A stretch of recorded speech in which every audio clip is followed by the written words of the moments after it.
Bien, la última ocasión estábamos hablando nosotros de la cuestión del tiempo, cómo había sido, digamos, presentada y recuperada, sobre todo por San Agustín, donde habíamos visto que para Agustín el tiempo adquiría la dimensión de la experiencia vivida y cómo estaba profundamente vinculado, ¿no?, con la concentración de un presente que, digamos, actualiza el pasado y se proyecta hacia un futuro. Y antes de Agustín habíamos visto, por ejemplo, la concepción del tiempo que provenía ante todo de la tradición filosófica griega, ¿no?, Platón y Aristóteles. Entonces, podemos decir que la Edad Media tenía dos modelos de eternidad. No había nada más uno en particular, sino que eran dos. La que podríamos llamar eternidad de Platón, la gente asume. Por un lado dijimos, esta que se puede llamar eternidad de Platón, en la cual se considera que las ideas están más allá del tiempo y por lo tanto es lo que se busca, escapar de lo temporal, de lo movible, para llegar, digamos, a este topus Uranus o lugar celestial, que está más allá de los cambios ordinarios que se viven, pero también estaría, digamos, la eternidad de Dios, que no cancela el tiempo, como lo vendría a proponer Platón, sino que más bien lo conjuga y reúne en un instante, donde en último término, como vimos en Agustín, ¿no?, la eternidad se alcanza justo en la caridad, ¿no? Es en la caridad donde se da esta reunión, pero para alcanzar este instante definitivo, solo lo podemos hacer a través de participar en la vida misma de Dios, es decir, a través del ejercicio concreto de la caridad. Entonces, estos eran, digamos, los dos grandes modelos a partir de los cuales la Edad Media se va moviendo, aunque también había un tercer tipo de tiempo superior, al que se podría llamar, siguiendo a Mircea Eliade, un tiempo de los orígenes, que pertenece más bien a la tradición popular y que no fue desarrollado por filósofos o teólogos, como sería, digamos, el caso de los dos primeros modelos. Entonces, habría pues tres tiempos superiores. Uno, vamos al estilo Platón, uno, según la revelación del cristianismo, y uno más que nos va a remitir a la tradición popular y que tiene que ver con la cuestión de los orígenes. ¿Qué es este tiempo de los orígenes? Es la idea de un gran tiempo o un tiempo remoto en el que se estableció el orden de las cosas, ¿no? Nos va a remitir, vamos a decirlo así, a lo ancestral, a lo primigenio, tanto en sentido cronológico, es decir, lo que está al inicio del tiempo o con lo que se da inicio a través de la sucesión temporal, pero también que involucra, por así decirlo, lo ancestral, una continuidad que nos va a remitir hasta el momento. Entonces, a partir de esta idea del gran tiempo, se habla, por ejemplo, de la creación del mundo actual o incluso de la fundación del pueblo con su respectiva ley. Entonces, esta idea del gran tiempo, ¿no?, un tiempo remoto, ancestral, es lo que les permitiría dar una coherencia al despliegue de su propia realidad. Diríamos, bueno, la creación del mundo comienza acá y nuestro pueblo, con su determinada ley o, digamos, reglas de organización, también aparece y surge de este modo. Entonces, habría, digamos, estos tres modelos. Pero algo que es importante destacar es que este tiempo remoto no está simplemente en el pasado. O sea, no se trata de que es algo que ya está muy atrás o muy lejano de nosotros, sino que es algo a lo que podemos ciertamente volver a aproximarnos, acercarnos, aunque solo lo podemos hacer a través de un determinado ritual, el cual ciertamente puede también tener un efecto de renovación y consagración, y de este modo provoca un acercamiento al origen. Entonces, en esta idea del gran tiempo, se trata de que en la actualidad se logre, digamos, retornar a los orígenes, pero no es algo que supondríamos está, digamos, muy atrás, sino que en efecto se tiene que actualizar, por ejemplo, a través de unos determinados rituales. Pongamos un caso que nos puede resultar a nosotros más cercano, la cultura prehispánica. La cultura prehispánica consideraba que lo que para nosotros sería un siglo, que para ellos es un ciclo, una era, se, digamos, terminaba cada 52 años. Y el hecho de que se le celebrara un ritual, por ejemplo, el ritual del fuego nuevo, donde las familias van a adquirir, digamos, parte de este fuego que estaba justo en el centro de la antigua Tenochtitlán, era volver al inicio de estos orígenes con el cual se había dado la creación del mundo. ¿no? Entonces había, digamos, como una conexión entre un gran tiempo fundacional y la actualización que se realizaba a través del ritual. Entonces, dicho brevemente, se trata de lo que ocurrió justo al comienzo, pero hacia lo cual podemos acercarnos o alejarnos a medida que atravesamos la historia. Y este también es un detalle importante, porque, por ejemplo, siguiendo la idea del gran tiempo, se consideraba que si el pueblo en general se alejaba de este origen remoto, entonces se iba extraviando o se estaba extraviando de sus propias raíces. Entonces había que actualizar, digamos, este origen o la presencia de este origen a través precisamente de la multiplicidad de rituales. Ahora, ¿qué es lo que ocurre? En la Edad Media, como hemos visto entonces, hay una significación amplia con respecto a la noción del tiempo y también con respecto a la noción de la eternidad. Y como hemos visto, por lo menos, estaban muy presentes y vigentes tres modelos. El modelo platónico, el modelo, digamos, cristiano y el modelo tradicional o popular de este gran tiempo originario. ¿Qué sucede en el caso de nosotros? ¿Qué viene a ocurrir en el caso de la conciencia moderna? Como dijera Walter Benjamin, hoy nosotros hablamos más bien de un tiempo homogéneo y vacío que se ha convertido en un recipiente y que es de hecho indiferente a aquello que lo llena. Y esto es algo muy cierto. O sea, hoy para nosotros, por ejemplo, lo ancestral no tiene ninguna relación con nuestra actualidad. Es más, si pensamos en una especie de tiempo vacío, mecánico, que no nos vincula con absolutamente nada, sino que vemos el tiempo, por ejemplo, como un espacio vacío que lo único que importa, digamos, es poder llenarlo. El ejemplo, digamos, más claro para entender esta postura moderna es la cuestión de los horarios, ¿no? Hoy hay gente muy moderna que tiene, digamos, calendarizado o temporalizado todo su día. Entonces dice, a ver, a las 7 me levanto, le voy a trabajar tal. O sea, al tiempo lo único que es como un recipiente que se va a ir llenando, ¿no? Con toda la serie, digamos, de actividades que nosotros estemos realizando. Esto entonces, como lo podemos ver, anula los tres modelos que estaban vigentes en nuestros ancestros.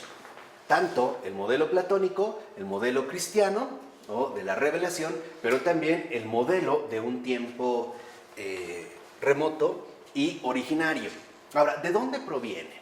¿No? ¿O cómo es que llegamos a esto? Proviene ante todo de la concepción newtoniana, de Newton.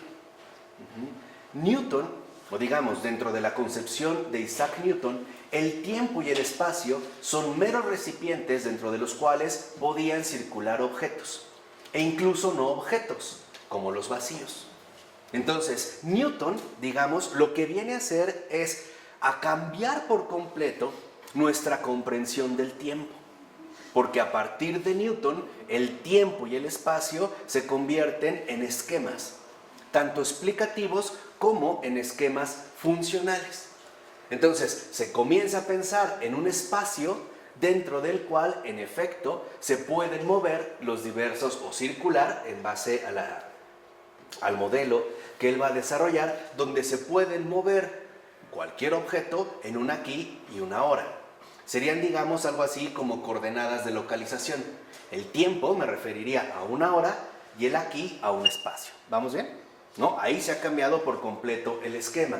Entonces, justamente lo que ocurre con Newton es que ahora ya el espacio, por ejemplo, y el tiempo ya no se identifican por lo que está allí. Se han convertido en meras referencias esquemáticas. Quiere decir que se han convertido en meros vacíos o en representaciones vacías. Entonces, ya no se trata de un lugar, sino de una simple referencia. Entonces, lo que vemos es que con la definición newtoniana del tiempo en términos cósmicos, este se convierte en un recipiente indiferente en el que se sitúan los acontecimientos humanos e históricos que nuestra especie vive en el planeta. Entonces, lo que vemos es que a partir de Isaac Newton, el tiempo es, digamos, un mero esquema que nos ayuda a calendarizar, ¿no?, los acontecimientos, tanto propios como históricos, que la especie humana ha vivido en el planeta, pero que no tiene ningún tipo de referencia o vinculación directa con cada uno de nosotros. Entonces, es el esquema newtoniano el que se ha vuelto dominante para la mentalidad moderna. En pocas palabras, es justo a partir de Newton que el tiempo en sí mismo para nosotros se ha vuelto indiferente. De hecho, para nosotros lo fundamental no es el tiempo, sino con qué llenamos este espacio vacío. Eso es lo importante. Por eso hoy nos preguntamos tanto, por ejemplo, ¿y tú qué haces? ¿O a qué te dedicas? Si dijéramos que no estamos realizando alguna actividad, de antemano supondríamos que estamos malgastando nuestro tiempo, porque no lo estamos llenando. Seguiría siendo, digamos, una referencia vacía sin ningún tipo de aprovechamiento.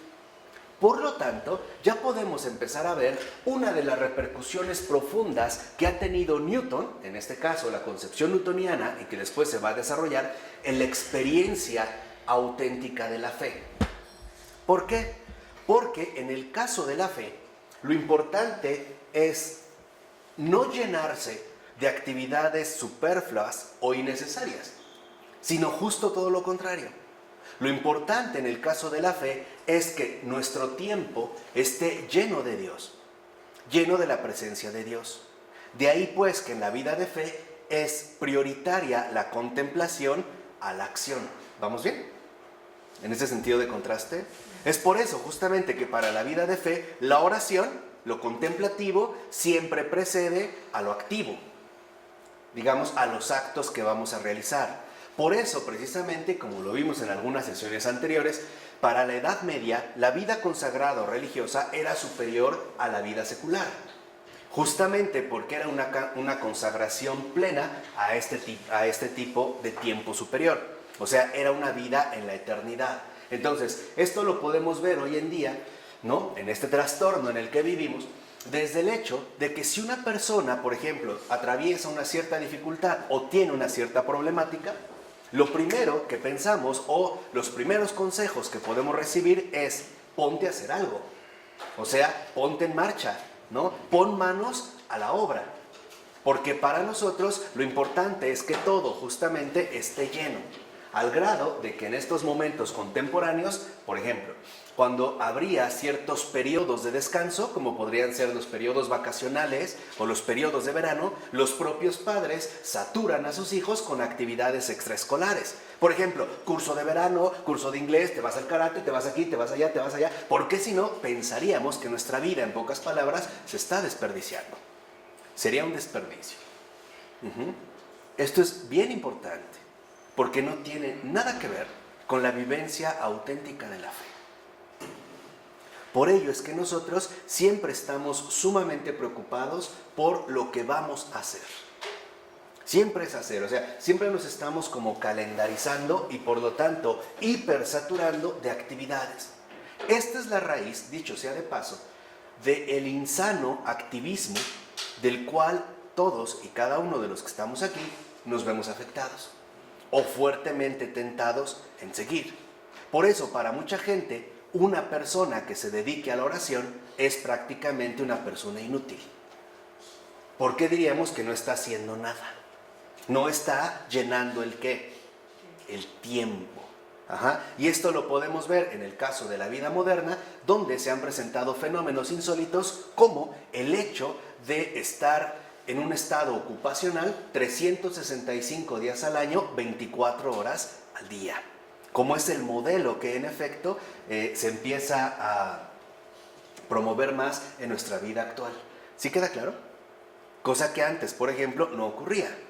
Ni siquiera, por ejemplo, en las situaciones más básicas como era la comida. Antiguamente, y todavía en algunos lugares de provincia, cuando era la hora de la comida eran 2 horas de comida. Una para comer bien y lento, era 1 hora, y 1 hora para la siesta, o media hora de sobremesa y después la siesta. Y después, en último caso, volver de nuevo a las actividades que teníamos que realizar.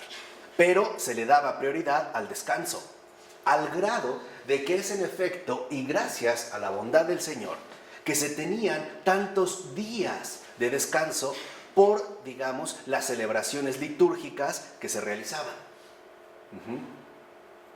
Un ejemplo, antiguamente cuando llegaba Semana Santa, la Semana Santa era una semana sin actividad. Y la primera semana de Pascua también.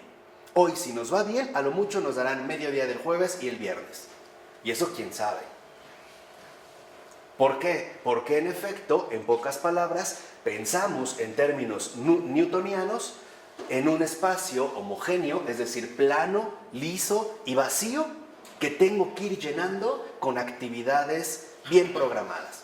Por eso hoy vemos que mucha gente se levanta, no, y tú que no, pues yo me levanto, voy al gimnasio, luego a yoga, me voy a correr, me regreso a bañar, me voy a trabajar, salgo, me voy aquí, hago esto, hago el otro, aquello, o sea, siempre divagando.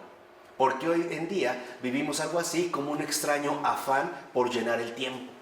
Por eso, si de repente hay personas que ya están tan enfermas con este activismo, que si por alguna situación no tuvieran algo que hacer, se enferman.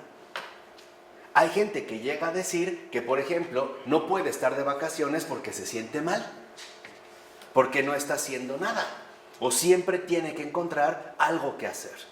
Y esto ha venido a trastornar precisamente nuestra vivencia profunda de fe. Entonces, vale la pena que nosotros vayamos tomando muy en serio estos contrastes para darnos cuenta, en efecto, por qué hoy nuestra fe está tan deteriorada. O por qué nuestra relación con Dios es tan precaria o tan inadecuada, por la simple y sencilla razón de que nuestros criterios actuales de vida no son los criterios actuales de la vida que Dios nos ha propuesto, ¿no? Desde el Génesis, por ejemplo, queda clarísimo que un factor fundamental es el descanso. Es más, si leemos con detenimiento el Génesis, veremos que en el primer día Dios dijo, y sí, se vio que era bueno, pero cuando llega el séptimo es donde se tarda más. Ahí se tarda más. ¿Qué nos está indicando con esto? Que en efecto lo importante es que no convirtamos al tiempo en un tirano, sino que reconozcamos que nuestra vida depende de algo más allá de lo que suceda en el tiempo. Y no, en este caso, invertir los términos. Quien lo quiso expresar a su manera, me parece que al menos la intención era buena, es, por ejemplo, Henri Bergson. Henri Bergson, este filósofo del siglo XX, empezaba a hablar de una falsificación, por decirlo de estos términos, del tiempo. Decía, nosotros entendemos el tiempo en un sentido mecánico, ¿no? Como si el tiempo fuera una especie de sucesión repetitiva y opresiva. Por ejemplo, el tiempo que utilizamos en los relojes, donde, dicho sea de paso, incluso el reloj tiene la forma clara de lo que es, un grillete, ¿no? Estamos esclavizados al tiempo. Hay gente que está enferma con el reloj, todo el tiempo viendo el reloj. Entonces Bergson decía, este tiempo en realidad no es el tiempo real. Es más, el tiempo cronometrizado, ¿no? El tiempo mecanizado es un invento humano, donde se utilizó para tener determinadas referencias de ordenación, en base, volvemos a repetir, al afán de actividad que se tenía. Entonces Bergson decía que este tiempo mecánico, numérico, se oponía al ritmo vital o al flujo vital en el cual se desenvuelve la existencia misma y que él va a llamar como elan. Entonces va a decir, de este flujo, por ejemplo, el tiempo pierde todo sentido. Nos estaba, en pocas palabras, Bergson recordando que nuestro ritmo de vida no es un tiempo, digamos, enteramente métrico. No sé si me explico. Sino que más bien la corriente de la vida está fuera de este, digamos, afán por cronometrarlo absolutamente todo. E incluso lo podríamos ver en situaciones muy concretas. Por ejemplo, cuando estamos en una determinada situación y la estamos pasando muy bien, pareciera que el tiempo pasa más rápido. Diría Bergson, porque la intensidad de vida que en ese momento experimentamos nos ayuda, digamos, a percibir su intensificación. Por el contrario, cuando a lo mejor la circunstancia no es muy grata, pareciera que el tiempo se alarga, no pasa. Y es por ello, porque nuestro flujo vital, algo, digamos, está interfiriendo con nuestra corriente de plenitud. Hasta ahí Bergson, muy bien. ¿Cuál es el problema con Bergson? Que apela a que en último término este flujo vital fundamental pareciera que es algo irracional, como si la razón solo tuviera, digamos, una función de cálculo. Y entonces nos hundiría o nos llevaría hacia una especie de abismo caótico donde no habría luz, ¿no? Por decirlo de cierta manera. Ya Florensky lo había mencionado. Entonces, lo que sí vale la pena reconocer es que la homogeneidad y el vacío no nos cuentan toda la historia de la conciencia moderna del tiempo. Es una parte, para que vean precisamente cómo es que se ha configurado nuestra propia mentalidad.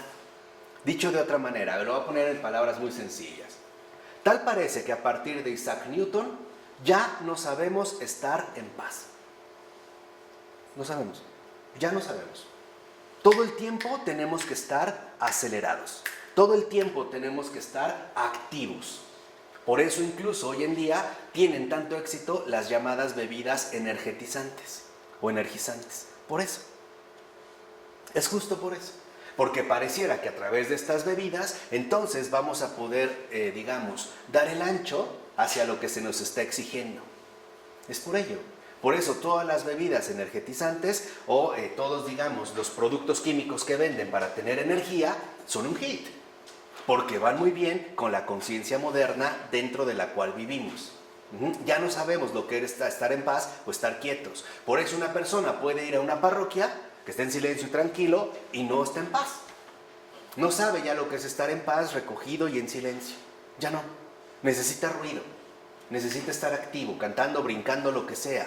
Pero ya no sabe lo que es realmente estar en paz. Ahora, a diferencia de nuestros ancestros, tendemos a ver nuestras vidas exclusivamente dentro del flujo horizontal del tiempo secular. O sea, hoy nosotros tal parece que concebimos nuestras vidas en un término lineal.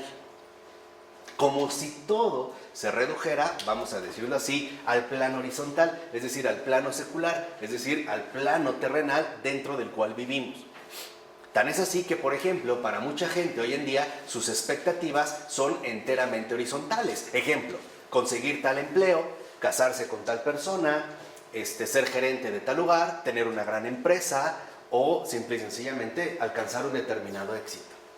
Esto sería, la dimensión netamente horizontal. Lo cual, ojo, no significa que la gente no crea en la eternidad de Dios, ya que muchos lo hacen. Lo que sí significa es que para nosotros esta eternidad de Dios no es relevante. Podemos decir en gran medida que muchos de nosotros decimos, sí, Dios existe, pero finalmente mi vida sigue teniendo esta, linealidad, ¿no? O sea, hoy pensamos o tratamos de establecer nuestra vida en términos netamente seculares, según una línea temporal. Claro, avancé, hice, crecí, viajé, tuve, conocí, comí, fui, vine, y hasta ahí se acabó nuestra expectativa. Porque no tenemos ya, la dimensión vertical. O sea, la intersección con este nivel trascendente. Por eso es que hoy en día también mucha gente lo único que busca es tener éxito en la línea horizontal, a costa de lo que sea. Por ejemplo, si hoy uno de los criterios que parecen definir el éxito de una vida humana es el tener dinero, bueno, hoy ya sabemos que hay modos para tenerlo que pueden ser cortos, pero muy perversos. La criminalidad. Entonces, yo cubro mi línea horizontal, ¿no? Y listo. Por ejemplo, puede ser que muchas parejas piensan en que quieren tener hijos, pero nunca se plantean para qué. ¿Para qué los han tenido? Claro, yo los tengo porque forman parte de mi estatus familiar y pues bueno, o a lo mejor no era mi intención o quiero ayudar, sí, pero ¿en qué? O sea, si los quieres ayudar en el nivel horizontal, no les estás favoreciendo absolutamente nada. Porque por decirlo en una simple palabra, el único fin que los padres deben buscar con respecto a los hijos es que encuentren de qué manera en su vida está siempre presente la vertical. Vamos, la presencia de Dios. O sea, la única función de un padre es preparar a sus hijos para que en ellos se cumpla la voluntad de Dios. Es la única función. Y para ello hay que despegarse de la línea horizontal. Vamos a exponerlo en términos un poquito filosóficos. Si hoy en día, como es un error gravísimo, los padres solamente se contentan con que sus hijos aprendan a tener y a hacer, estamos pero jodidos. Ya, directamente. Porque lo principal que debe hacer un padre es enseñarle a sus hijos a ser. Esto es lo fundamental. Cualquier padre de familia y en general cualquier cristiano debe de ser un custodio del ser. Lo que estamos llamados es a mostrarle a esta persona el proyecto de ser que Dios tiene pensado para él desde siempre. No sé si me explico. Pero si nosotros seguimos la horizontal, por ejemplo, y seguimos pensando que en el caso de los hijos, lo importante es tener, o hacer, lo que estamos haciendo literalmente es oponiéndonos a que Dios se manifieste en esa vida. Entonces, hoy por eso, para muchos padres, lo importante es que los hijos trabajen lo antes posible y que no estén de huevones ni holgazanes. Por eso, hoy en día también se habla tanto de los nini, que ni estudian ni trabajan. Pero si están haciendo la voluntad de Dios, no nos interesa, ponte a trabajar. No estés de holgazán. Por eso también, en general, los que pertenecemos a las humanidades, también no somos como muy bien aceptados en esta sociedad. Y por eso se busca eliminar la filosofía de la educación. Porque aparentemente un filósofo no produce, no hace y no tiene. Se supone que un filósofo se dedica a custodiar el ser. Y hoy eso no es aceptable. ¿Sí me explico? Entonces, esto tiene serias repercusiones en, como hemos mencionado, en nuestra experiencia de fe. ¿Por qué la fe, o en la vida en la fe, no se nos va a enseñar a tener? Al contrario, en la verdadera vida de fe se nos va a enseñar a renunciar. Se nos va a enseñar a no tener. Y en la vida de fe no se nos va a enseñar a hacer. Se nos va a enseñar a dejar de hacer muchas torpezas que cometemos diariamente. Todas esas cosas malas con apariencia de bien. A eso se nos va a enseñar. Y se nos va a dirigir a un encuentro profundo con el propio ser.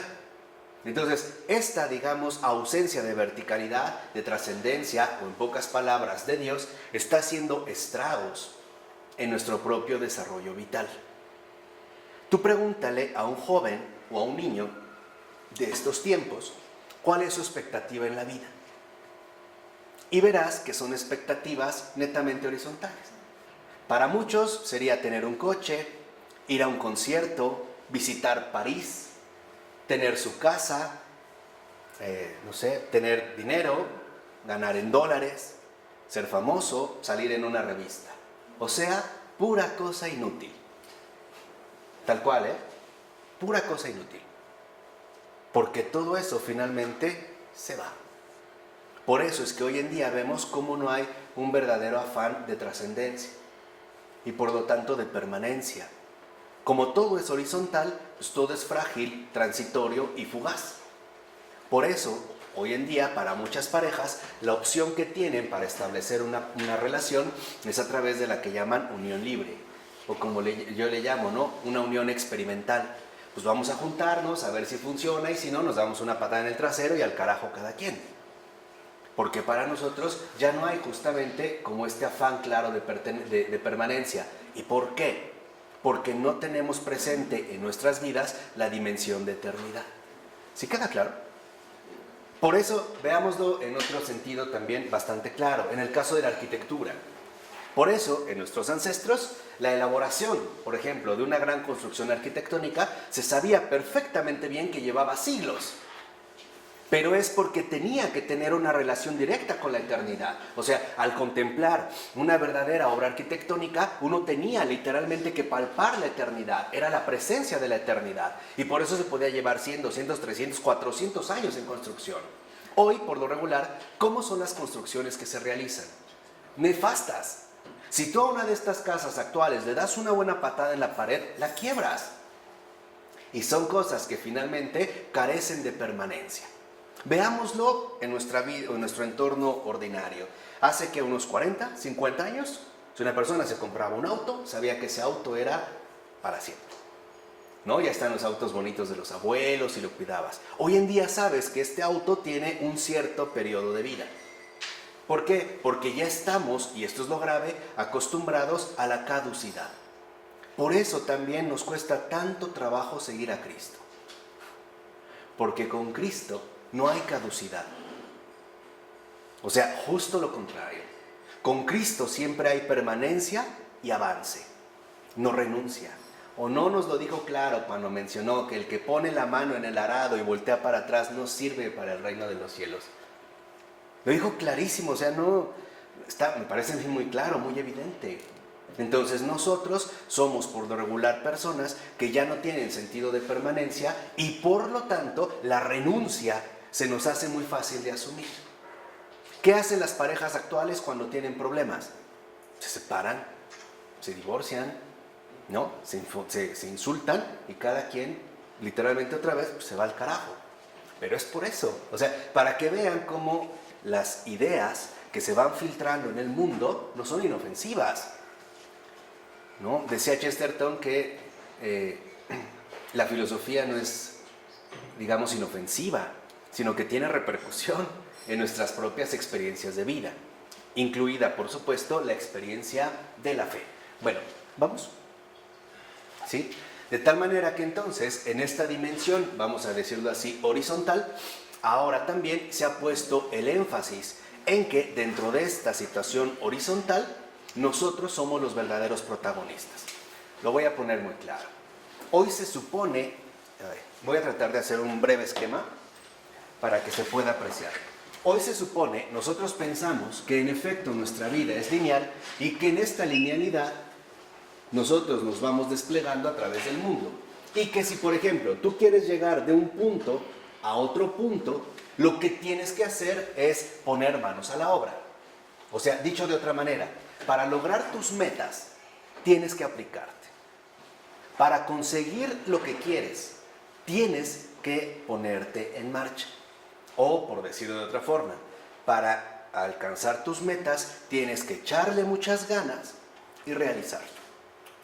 Suena bien, pero la pregunta inmediata que surge es, ¿y dónde queda Dios? ¿Dónde queda? Hoy en día lo que esperamos de Dios es que nos dé las herramientas para que nosotros lo hagamos todo, pero ya no queremos que intervenga de manera, digamos, plena en nuestra propia existencia. Hoy, por ejemplo, los que dicen, es que algo así como no le des pescado, enséñale a pescar, eso es moderno, eso es enteramente moderno. Es feo. Claro, es moderno, o sea, ¿por qué es plenamente moderno? Porque el énfasis recae en el hombre. Entonces, para nosotros, por ejemplo, está claro que si yo quiero llegar de A a B, por hacer este esquema moderno también tan numérico, y de B a C, yo tengo que hacer ciertas cosas. Entonces, interviene el hacer y a esto le añadimos hacer, ¿no? Tienes que hacer esto, tienes que aplicarte, no, sí, voy a estudiar una maestría, un posgrado, y voy a estudiar idiomas, y esto y el otro, y me voy a trabajar, o sea, puro desgaste inútil. Porque solo hay un desgaste que vale la pena a los ojos de Dios. El desgaste que trae consigo las obras de caridad. Fuera de ahí, no sirvió. Porque es lo único que realmente a nosotros nos ayuda a comulgar con la trascendencia. Cansarse, por ejemplo, por el mero trabajo no es sano, no es cristiano, de hecho. Lo importante es que nosotros nos demos cuenta cuál es el esquema de vida que hemos adoptado. Entonces, si Dios entra a jugar parte en esto o lo dejamos vincular, lo que queremos es que Dios me abra los caminos para que yo siga avanzando. Por ejemplo, que me dé el empleo que espero, que me llegue el aumento que solicité, que bla, bla, bla, bla. Una oración. Claro, pero en esta misma línea. Y lo que Dios quiere es sacarnos de esta línea. Porque esta línea es opresiva. Esta línea nunca llega a ninguna parte. Y eso es lo que de fondo está presente. Esta línea se puede seguir extendiendo y nosotros jamás la vamos a cubrir. Por favor, ya entiéndanlo. Por ejemplo, una persona puede ser que avanzó mucho en su trabajo, pero llegará un momento en el que envejecerá, enfermará y morirá. Y el trabajo no se acabó. Llegó una persona más joven, lo mandaron al carajo y así de sencillo. Y la línea sigue. Lo que el Señor nos viene a proponer es algo extraordinario. Lo que el Señor nos viene a decir es, claro, tú estás inserto ya en una dinámica lineal. Bueno, yo a lo que te invito es que en esta línea hagas una interrupción. El Señor quiere interrumpir nuestra linealidad, nuestra secuencia mundana, o sea, nuestro apego secular. ¿Vamos bien? Es bien importante lo que estamos diciendo, ¿vamos bien? Entonces, lo que el Señor nos dice es, no, mira, a lo que yo te invito es que tú así como vas avanzando, de repente interrumpas en algún punto de tu vida esta, digamos, como inercia a ir hacia adelante y mejor te decidas a ir hacia arriba. ¿Cómo lo vas a lograr? A través de la conversión. Por eso vemos cómo Jesús insistía a sus discípulos, vayan y prediquen a todo el mundo la buena nueva. ¿Cuál es, dentro de esto que también abarca, cuál es la buena nueva? Que estamos llamados a vivir algo extraordinario. Algo que en el mundo jamás podremos, ¿qué? Experimentar. Una persona, por ejemplo, por mucha sexualidad que tenga, nunca se sentirá satisfecho. Una persona, por mucho dinero que tenga, nunca se sentirá satisfecho y pleno. Una persona, por mucho éxito y reconocimiento, nunca se sentirá satisfecho. No. Entonces lo que el Señor nos dice es, no se dejen engañar. Si ustedes siguen avanzando en esta horizontalidad, en este horizonte meramente plano, no tiene sentido su vida. Tarde o temprano se verán desilusionados. Otro ejemplo. ¿Cuántas personas han trabajado toda su vida literalmente, construyeron una casa que al final se la quedó la persona que menos hubieran querido? Así de fácil. ¿Y de qué sirvió? De nada. La buena nueva en ese sentido consiste en que no estamos obligados a seguir la inercia de la horizontalidad, sino a realizar una ruptura. ¿Y cómo se lleva a cabo esta ruptura? ¿Cómo se rompe la horizontalidad?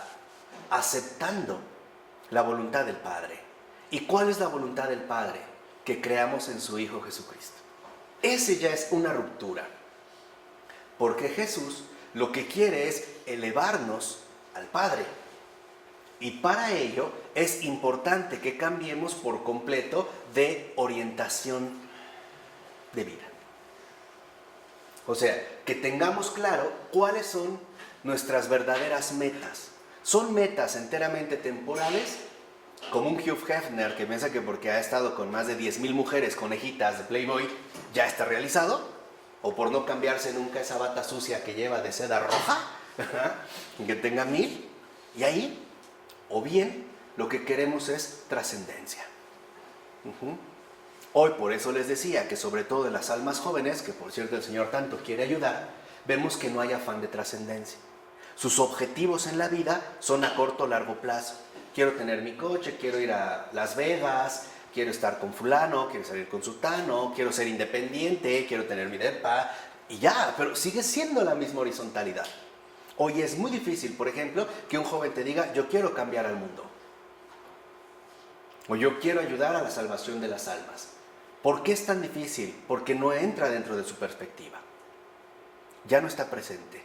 Porque se ha perdido justamente esta intervención. Entonces, si permitimos que haya una interrupción, un corte, digamos, en la horizontalidad, y Jesús, Dios mismo en la Trinidad, nos lleva a la elevación, lo que nos viene a recordar es que lo importante no es hacer. Lo importante es orar, es comulgar. Y la comunión con Dios se da en un sentido pleno. Comulgar con Él de corazón y comulgar con Él como Él se ha querido darme a mí. En este caso a través de la Eucaristía. Porque no es algo que yo elijo. No es algo que la manera concreta y más escandalosa en la que Él mismo se puede ofrecer, ¿no? O sea, no solo es a secreto, sino de una manera, digamos, radical. Entonces, si esto sucede, lo que vemos es que, en efecto, esta posibilidad, al menos, de no sucumbir a la horizontalidad del mundo, ya no forma parte de nuestra experiencia. Simple y sencillamente, para nosotros, ya no formaría parte de una alternativa real. Eso es lo que dice que, en efecto, Taylor, por eso es que para muchos esto ha dejado de ser una cuestión de experiencia común. Ya no lo veríamos como algo así, como algo, digamos, normal en el desarrollo de vida de nosotros mismos. ¿Qué ha traído consigo esto? Ha producido además que se instalen fronteras geográficas y sociales, además de temporales, que no remiten a una experiencia común. Por ejemplo, ¿cuáles serían unas fronteras geográficas? Por cierto, falsas. La distinción aparte injusta, entre países de primer mundo y países de tercer mundo.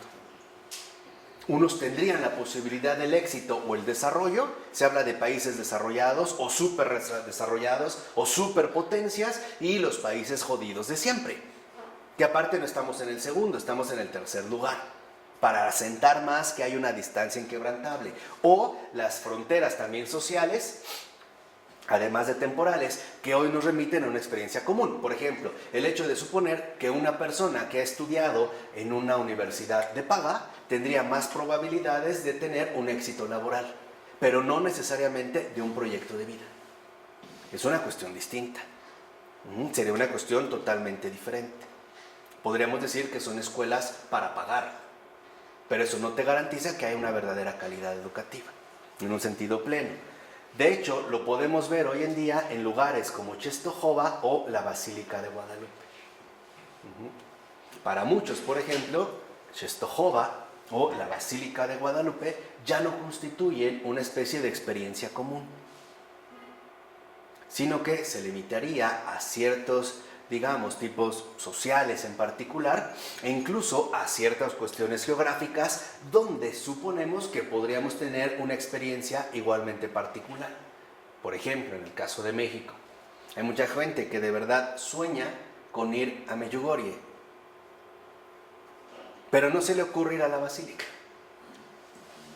Esa es su experiencia geográfica, como si allá estuviera más presente que aquí, o como si allá realmente se dieran más milagros que aquí. ¿Me explico? Y es por ello, porque lo vemos horizontal. Ah, claro, como ahorita están las apariciones en Medjugorje, ¿no? Entonces hay que ir allá. Aquí, Guadalupe, no, aquí ya no, a lo mejor ya se durmió, se fue, era una falsedad, nos han dicho tanto, no, a lo mejor ya, no, ya se cansó, ¿no? Ya se fue de vacaciones, se fue allá a Medjugorje. Es incoherente. Por eso el Papa Francisco ha dicho claramente al respecto que el verdadero creyente no depende de videntes, ni de apariciones. Y yo estoy totalmente de acuerdo con él. ¿Por qué? Porque nosotros no podemos limitarnos a una cierta área geográfica. Desde el momento en el que Jesús se encarnó y tocó esta tierra, que es nuestra casa común, esta tierra está bendita. Así de sencillo. En cualquier parte y en cualquier lugar. No lo podemos limitar, por ejemplo, a un solo espacio geográfico, o menos aún a un determinado grupo o círculo social, como si fueran, digamos, los elegidos de entre los que de hecho somos elegidos. No. Por eso es muy importante que nosotros no sigamos promoviendo estas falsas fronteras, que lo único que hacen, en efecto, es promover la aparición de intereses torcidos. Por ejemplo, ¿qué cantidad de tours se elaboran para ir a Medjugorje? Y ni una visita guiada seria a la Basílica de Guadalupe.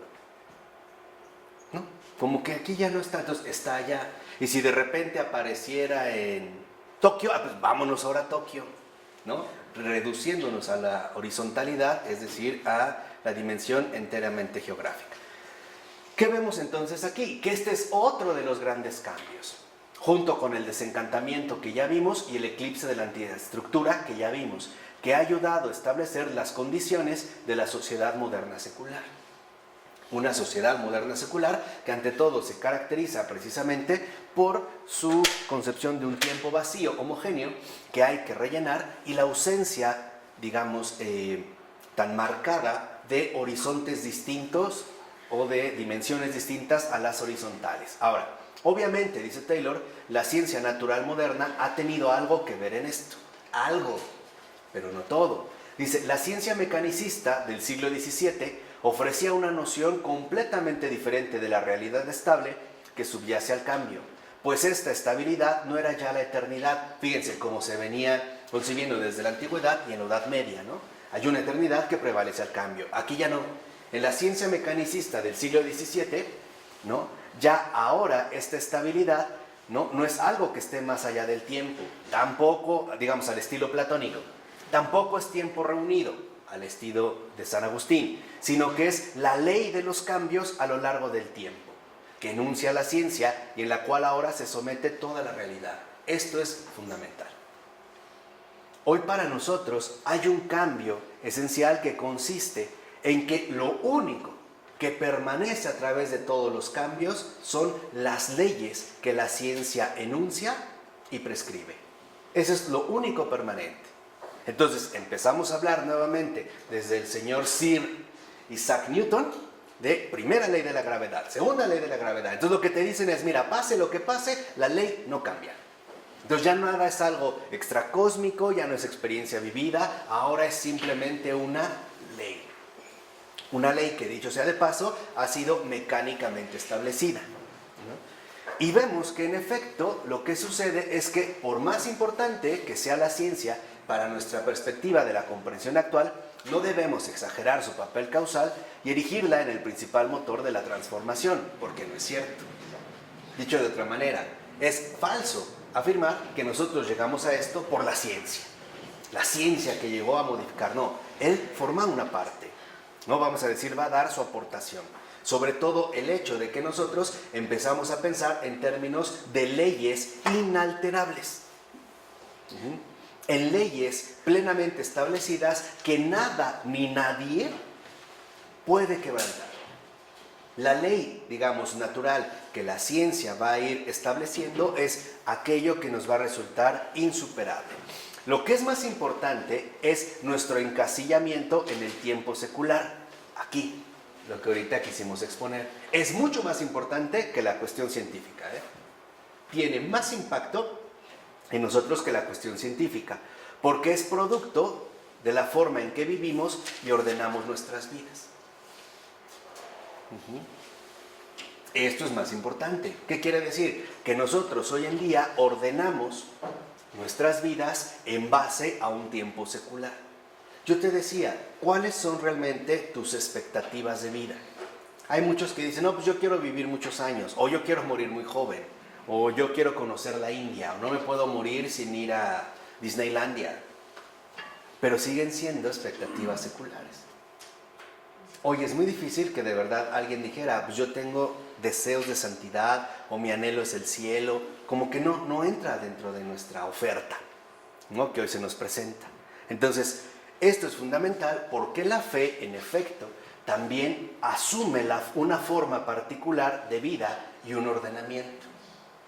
Y no es precisamente compatible con la forma y orden en el cual hoy en día vivimos nuestras propias vidas. O sea, mientras nosotros en la modernidad tendemos por la actividad y el desgaste, el Señor nos invita por la oración y el descanso, por ejemplo, ¿no? Mientras nosotros hoy en día optamos por el hacer, el Señor nos invita al reposar. Mientras hoy en día nosotros optamos por el tener, el Señor nos invita a renunciar. Entonces pareciera que en efecto van en sentidos completamente diferentes, ¿no? ¿Qué ha sucedido? Que entonces hemos dado lugar a ello a través de los mismos cambios sociales e ideológicos que han forjado el desencantamiento. En particular, y esta expresión de Taylor, como muchas otras, me encanta, ojalá se la puedan memorizar muy bien, las disciplinas de nuestro orden civilizado moderno. Estamos llenos de estas disciplinas, pero saturados, de estas disciplinas de nuestro orden civilizado moderno que nos han conducido a medir y organizar el tiempo como nunca antes en la historia. Tú ve por lo regular la agenda de un ejecutivo. ¿Cómo está? De tal a tal, de tal a tal, de tal a tal hora, de tal a tal hora, a veces no puedo, sí puedo, etcétera, esto, pum. O sea, estamos literalmente vamos a decirlo así, hiperdisciplinados. Y aquí es donde también quiero hacer un breve paréntesis. Esta disciplina férrea que termina sometiéndonos y esclavizándonos no viene de Dios. No es lo que Dios nos está pidiendo. No es lo que Dios quiere de nosotros, Y esto hay que tenerlo muy presente. Esto es parte de la serie de disciplinas de nuestro orden civilizado moderno. Por ejemplo, disciplinas de este orden que supuestamente llamamos civilizado, que a veces nos llevan a descuidarnos a nosotros mismos. Ejemplo, podemos estar realmente enfermos y vamos a trabajar por el miedo que tenemos a que nos corran o a que me descuenten. O porque si me descuentan no tengo para pagar o liquidar esto y esto y esto y esto. Es decir, en estas disciplinas de nuestro orden civilizado moderno impera un factor que es lo que nos subyuga, el miedo. Y el Señor precisamente a lo que nos invita es a no tener ese miedo. El amor al dinero. Sí, también. Estas disciplinas, ¿no?, de nuestro orden civilizado. Por eso vemos que para nosotros, lo que les decía, en todo hay horarios, de tal a tal hora tal, de tal a tal hora tal, de tal a... Todo está plenamente, como dice Taylor, organizado y medido, como nunca antes en la historia humana. ¿Cuánto tiempo tiene que aparecieron los relojes tal y como los conocemos hoy en día? Vienen prácticamente del siglo XVIII, con el funcionamiento, digamos, o la puesta en marcha que vendría surgiendo desde el 17, de la propuesta de Isaac Newton. Claro, si el tiempo es vacío, pues entonces vamos a numerarlo, que sea unas manecillas que giran, pero en término mecánico repetitivo, sin ningún contenido importante o especial. Por eso hay mucha gente que considera que a su corta edad no ha hecho nada en la vida. Por eso también hay tanta depresión. No sé si me explico. Es justo de lo que el Señor nos quiere salvar. Eso es justo de lo que el Señor nos quiere salvar. Es que no he hecho nada, es que mira la edad que tengo, no tengo un patrimonio, no tengo que ofrecerte, no sé qué tanto, estoy jodido, soy un fracasado, me quiero morir. No, momento. Esto es causa de las disciplinas de nuestro orden civilizado moderno, no de la bondad divina. Porque para Dios el tiempo fundamental no es el tiempo en el cual nosotros nos hemos encasillado, sino aquella apertura que nos lleva precisamente a darnos cuenta que estas disciplinas, y que son sumamente férreas, por ejemplo, ¿cuánta gente no corre con tal de que no le cierren el banco y se lo cierran? Y colapsa, ¿eh? Esas son las disciplinas. 4:30 cerradito, 4:30. Ni un minuto más, ni qué, ni un minuto menos. No te espero ni un minuto más. Cuando Dios nos espera todo el tiempo. Entonces, hemos de tener en cuenta que lo fundamental no es el tiempo, sino la eternidad. Por eso, escuchen bien lo que voy a decir, para que entendamos muchas más cosas. Aquí es donde hay un dato importante con los protestantes en general. Porque para ellos, por ejemplo, ser pobre e improductivo es pecado. Por eso para ellos es tan importante la prosperidad material y económica. Ahora entendemos por qué. Porque el protestantismo también está basado en las disciplinas de nuestro orden civilizado moderno, donde en efecto lo que sobresale ante todo es el trabajo y el trabajo y el trabajo. Por eso para un protestante la pobreza es inaceptable. Por eso te va a decir, no es que el Señor te va a pedir cuentas de qué has hecho, qué hiciste, cómo te moviste, qué realizaste. Momento, eso no es lo que el Señor te va a pedir. O sea, eso es lo que te exige este orden civilizado moderno. Él es el que te evalúa en base a las disciplinas que tú puedes realizar. Por eso, dentro de estas disciplinas han surgido inmensas injusticias e inequidades en el mundo contemporáneo. Hoy sabemos que el mundo lo que nos pide es más por menos. Trabaja más por menos. Antes lo que, por ejemplo, en una oficina hacía una cosa era la telefonista, otra cosa la recepcionista, otra cosa la secretaria y otra la de limpieza, hoy la hace una. Esas son las disciplinas. Seamos sinceros, pues tú pones un caso nada más. Esas son las disciplinas de este orden civilizado, pero no son, digamos, los criterios fundamentales que el Señor nos quiere compartir. ¿Por qué? Porque en efecto nosotros podemos darnos cuenta que este orden civilizado moderno está basado en un criterio exclusivo, la productividad. Entonces, para un protestante, por ejemplo, recibir la bendición es bendición de prosperidad. Claro, es que me acerqué a la comunidad, fui al templo y me está yendo bien, tengo mi casa, tengo mi coche, entonces Dios está conmigo. Y si no lo tengo, ¿qué pasa? No, pues no está conmigo, me olvidó. No, espérate. Es que esto es fundamental porque entonces estamos confundiendo las cosas. Estamos pensando que es Dios mismo el que ha establecido este orden civilizado moderno tan férreo en tantas disciplinas. Y no es verdad. No es así. Dios no es disciplinado al estilo moderno. Dios es muchísimo más relajado de lo que podemos creer. O sea, Dios tiene buen sentido del humor. Porque estas disciplinas tan férreas conducen literalmente a la amargura de la existencia. ¿Cierto o no? Por eso vemos como, por ejemplo, Jesús en ningún momento decía, no, pues no se puede dormir, ¿eh? Todo el día y noche. No, pues hay veces que les vengan, coman, descansen. Él mismo se echa una pestañita, hombre, en la barca, y aparte la hace cómodamente, tiene un cojín. Y el hecho de que nos diga el Evangelio que hay un cojín es muy luminoso, porque se nos invita a que nuestro descanso sea cómodo, no incómodo. No dijo, se quedó parado en un árbol, ¿no? No, se acostó y puso un cojín. O sea, que sea algo cómodo. ¿Y cuándo realmente nosotros experimentamos esta comodidad?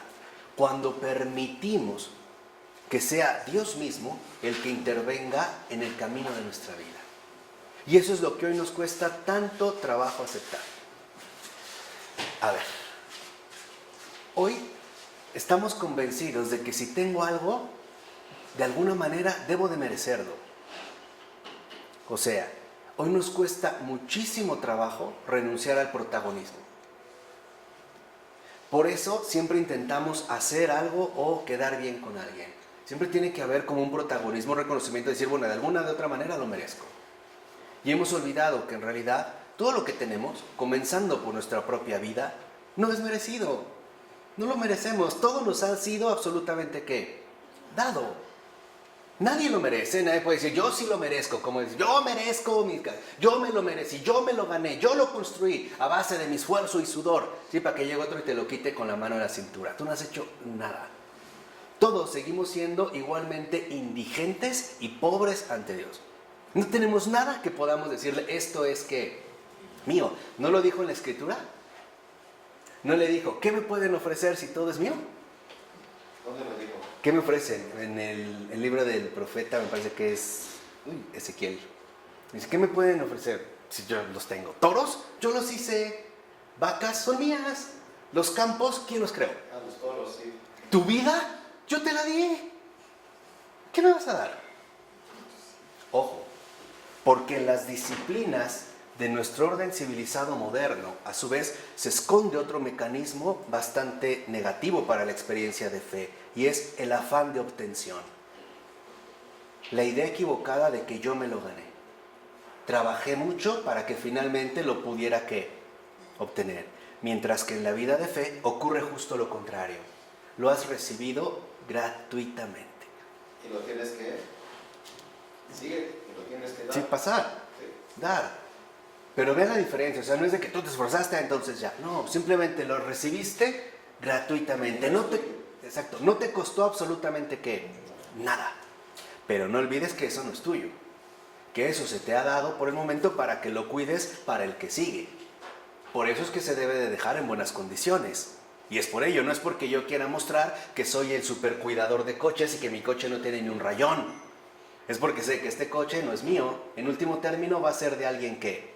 Más, lo mismo mi casa, o sea, nada nos pertenece realmente. Hoy le queremos poner título de propiedad. Es mío, ¿no? Están mis escrituras. O como, está mi nombre, lárgate de mi casa. Pura tontería. Porque en realidad no es nuestra. Se nos ha sido dada. Y esto es lo que hemos olvidado. Esta experiencia profunda de fe, que es el recibirlo todo de Dios, gratuitamente. O sea, hoy nos cuesta mucho trabajo tener la experiencia auténtica, por ejemplo, de la gratuidad. Nos cuesta de verdad muchísimo trabajo. Porque estas disciplinas que se imponen hoy en nuestro orden civilizado moderno no lo permiten. No se permiten. O sea, tendríamos nosotros que intentarlo para decir que me he esforzado. Voy a poner un ejemplo muy claro, el Padre Pío. Ese santo Padre Pío que re bien me cae. Él nunca fue prácticamente estudiado, estudió lo básico, ¿no? La educación básica que se tenía. Nunca aprendió idiomas. ¿Y por qué confesaba a personas de todo el mundo? Eso es lo que quiero ejemplificar. Una vez le dijeron, Padre, ¿usted cuántos idiomas habla? Digo, ¿yo?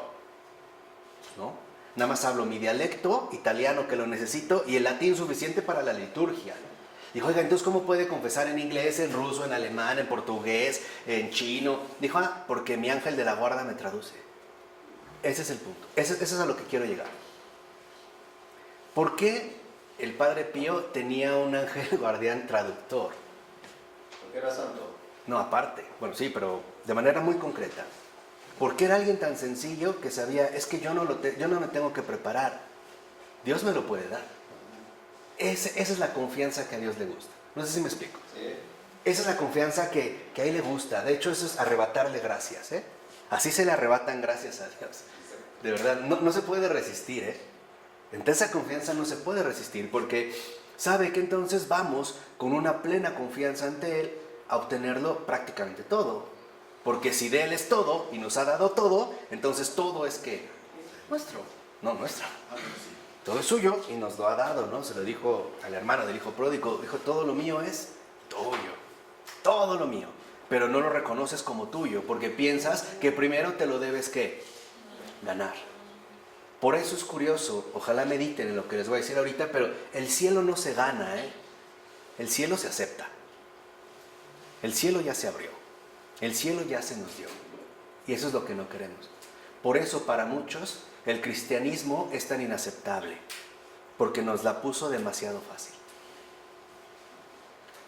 Aceptar que hemos sido salvados va directamente contra el orgullo más profundo que podamos tener. El mensaje de Jesús es, tú no hiciste nada por tu salvación, yo te salvé, ¿me aceptas? Por eso el cielo no se gana, se acepta.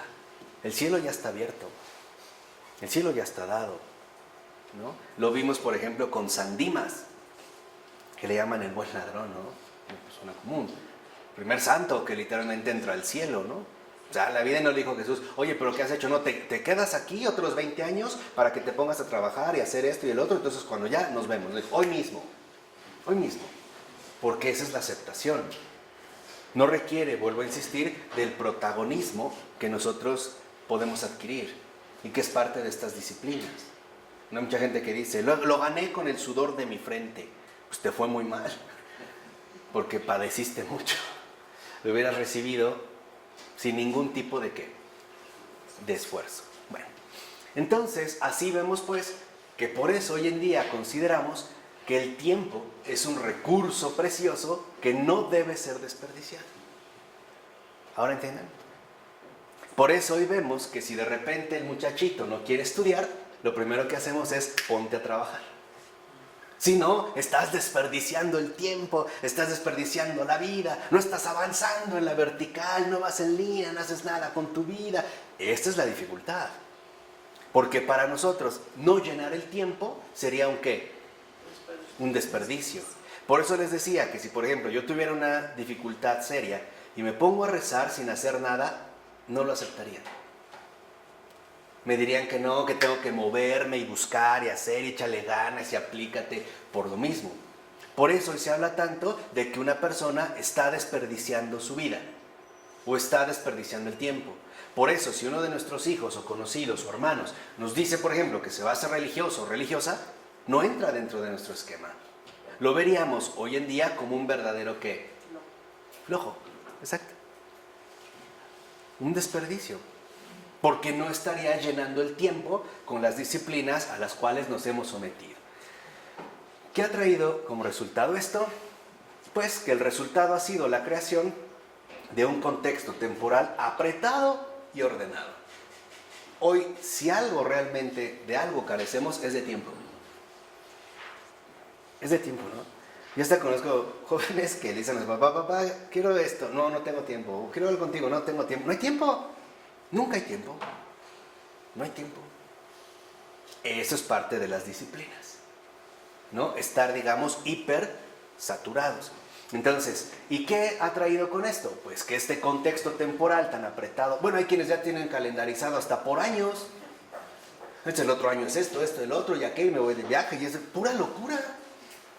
Puras insensatas. Sí, hacen casi su plan de vida de aquí a 50 años, ¿no? No, y cuando ya esté viejito, me voy a mi casa, que voy a empezar a construir. ¿De dónde? Si no pueden asegurarse ni un minuto más de vida. Y nos vamos a años y años. Pero bueno, ¿qué ha ocurrido? Que este orden inventado nos ha envuelto de tal manera que hasta ha llegado a parecerse a la naturaleza. al ritmo propio de vida. Y es una falsedad. La vida misma no es acelerada, ¿eh? Veámoslo bien. No lleva este ritmo. No es natural este ritmo tan hiper acelerado, tan temporalizado, tan ordenado y tan apretado. Esto se puede descubrir muy bien, por ejemplo, a través de los cultivos. Por eso les decía que es toda una catequesis. ¿Cuánto tiempo se puede llevar, por ejemplo, desde que uno siembra, no sé, un jitomate hasta que uno pueda recoger los primeros frutos? Meses. No es como, ay, quiero un jitomate, voy al súper, abro el refri y ya está. Eso no es real. Ese no es el ritmo de vida real. Debemos de recuperar la dimensión real de las cosas en su verdadero ritmo. Y recordemos que el ritmo que Dios ha dado a la creación entera es lento, en un primer momento, lento y tranquilo. ¿O no? Tan lento y tranquilo que a veces ni se percibe el desarrollo mismo de la creación. A veces ni cuenta nos damos literalmente cómo es que se va creciendo, por ejemplo, una flor. No es lo mismo como va creciendo un edificio, ¿no? Estas torres altas que construyen en bloques, ¿saben esto? Ya. No es así. El ritmo auténtico de la vida creada es lento y pausado, tranquilo. Vamos a decirlo así, que a diferencia de estas disciplinas del moderno orden civilizado en el que vivimos, el Señor nos recuerda que las cosas se van dando poco a poco, nunca de golpe. Y eso es lo que hoy no asimilamos, porque esto interfiere, ¿no? Porque nos ha envuelto de tal manera que ya lo hemos como hecho parte de nuestra propia naturaleza. De hecho, por ejemplo, hemos construido un entorno en el que vivimos un tiempo secular uniforme, unívoco, que tratamos siempre de medir y controlar para lograr las cosas que queremos se hagan. ¿Quieres bajar de peso? Te paras temprano, te vas a correr, regresas a tal hora, o sea, pura modernidad. Y eso es un trastorno. ¿Por qué? Porque en efecto es un entorno en el que vivimos estrictamente disciplinado, en el que buscamos siempre es medir y controlar todas las condiciones para que en efecto logremos, ¿no?, alcanzar las cosas que nos hemos propuesto. Por eso es que nos hemos vuelto tan estrictamente ¿qué? Pues disciplinados, ¿no? Obsesivos y opresivos. Más hacia el lado de obsesión. Claro, porque estamos, digamos, creyendo que en efecto la realidad es así, o que el ritmo propio de la vida es así, y no es verdad. Por ejemplo, quizá ustedes se recordarán que hace unas 2, 3 generaciones, cuando un bebé nacía, por lo regular no lo levantaban hasta los 6 meses. Hoy puede tener una semana de nacido y ya lo levantaron. Así de sencillo. Antes literalmente no había prisa, hoy sí. Hoy estamos devorados por las prisas, por esta mentalidad errónea que hemos venido adaptando y sobre todo porque en efecto tratamos siempre de controlar y medir, ¿no?, las situaciones que se vayan presentando para que alcancemos el logro de nuestros propios objetivos. Y es así como nosotros entramos a formar parte de estas disciplinas tan férreas, tan encadenantes. Entonces, dicho brevemente, hoy en día vivimos siempre bajo un apretado marco temporal que hace sumamente difícil concebir los tiempos superiores. Eso es lo que está sucediendo en estos momentos. Vivimos en un marco temporal tan apretado, tan férreo, tan disciplinado, que tal parece nos complica demasiado el poder concebir de una o de otra manera los llamados tiempos superiores. Por eso mucha gente acierta cuando menciona que hoy en día la gente no tiene tiempo para Dios. No forma parte, digamos, de su esquema o de su programa. Porque ya estamos tan sometidos a esta disciplina que en efecto perdemos de vista que este marco temporal no es el marco definitivo del ritmo de la vida. Es solo un marco, pero no quiere decir que todos tendremos que quedar o que tendríamos que terminar finalmente, ¿no?, apresados dentro de esta falsedad. Reconocer, en último término, que este marco temporal, tan apretado, disciplinado, férreo, tan nocivo para la vida humana y para la vida creada en general, lo que hace es bloquearnos la comprensión de los tiempos superiores. En este caso, precisamente de la eternidad, o puesto en términos más concretos, de la presencia de Dios en cada una de nuestras vidas. Ahí hay un bloqueo. Entonces, este bloqueo tiene que ser superado a través precisamente de darnos cuenta que este marco temporal, este supuesto ritmo propio de la vida, es falso. Y además es inadecuado. Y los ejemplos más claros los vemos hoy en todos los trastornos afectivos, físicos, psicológicos que estamos padeciendo, como nunca antes. Empezando por el estrés, que se dispara de muchos modos y de muchas maneras. No hay solo un tipo de estrés, puede darse de muchas formas. Los trastornos emocionales, ¿no? Las ansiedades que se viven, los ataques de pánico, el insomnio, que es un daño terrible para la vida humana. El insomnio es mortal para la vida humana, tal cual. No el insomnio. Entonces, por ejemplo, mucha gente que tiene insomnio, ansiedad, no puede dormir, etcétera, etcétera, refleja que en efecto estamos enfermando. Y estamos enfermando porque no estamos dentro del ritmo propio de la vida. O sea, en síntesis, y ya para acabar el día de hoy, en síntesis lo que veríamos es que hoy en día estamos ubicados fuera de la verdad de las cosas. Y esa es la consecuencia que estamos teniendo que asumir por vivir en el error. En este caso, por ejemplo, en el error de un marco temporal falsamente planteado. ¿Qué opinas de las personas que tienen casas en Acapulco, en Valle de Bravo? No, en Acapulco, en Valle de Bravo, y que tienen cada fin de semana ir y estar allá, estar presente del viernes hasta el lunes, ¿no? Como que ya están atados a un ritmo. Por la casa tengo que estar allá, tengo que disfrutarla, tengo que descansar. Claro. ¿Qué opinas de eso? Porque ahora es muy común esto. Claro, pero digamos, esta pretensión sigue siendo dentro de la verticalidad. Claro, lo he obtenido, lo merezco, bla, bla, lo disfruto, pues sí, ¿no? Ahí tengo y regreso a mi mismo esquema dado. Es como la repetición, digamos, ¿no? Como una repetición, ¿no? De una actividad que me resultaría, digamos, en este sentido, pues enteramente cómoda. Sigue siendo parte de un marco temporal. El viernes me voy y no puedo quedarme, porque yo me tengo que ir y regresar hasta el lunes. O sea, eso ya está, ¿qué? Decidido. Eso es, digamos, inamovible. Pues, ¿cómo te va a guiar el Espíritu Santo del viernes al lunes? ¿Cómo te guiará? Pues no se puede. No se puede.